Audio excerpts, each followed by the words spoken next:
Welcome back. In this lesson, we're going to pause before opening any templates or editing tools and talk about preparation. This step is often skipped, but it makes the entire process easier and far less stressful. When you gather everything first, you avoid stopping and restarting, second-guessing details, or feeling rushed later. Today we'll cover two important parts: what information to gather before you start, and how to choose photos that print well. Let's take this one step at a time. Before you open your funeral program template, it helps to collect the basic information you'll need. Start with the essentials. Full name of the person being remembered. Date of birth and date of passing. Service date, time, and location. Next, gather the order of service. This might include opening prayer or reading, musical selections, scripture, poems, or reflections, eulogy or words of remembrance, closing or committal.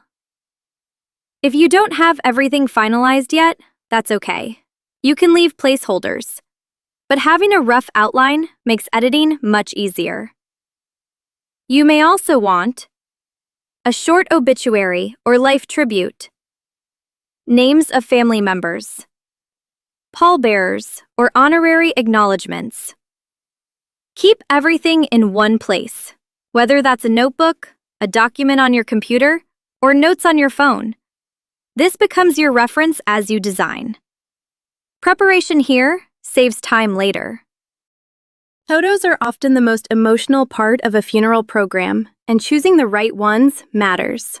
When selecting photos, look for clear images, not blurry or pixelated, photos with good lighting and visible facial details, images where the person is centered, not cropped tightly. If possible, choose photos taken in natural light or professional portraits. Older scanned photos can work too.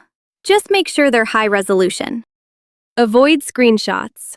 Photos pulled from social media if they're low quality. Images that are very dark or heavily filtered. If you're unsure, it's better to choose a simpler, clearer photo than one that looks artistic but prints poorly. Remember, printed programs show imperfections more than screens do. You don't need to rush this part. Gathering information and photos ahead of time allows the design process to feel calmer and more intentional. Once everything is ready, editing becomes about honoring a life, not scrambling for details.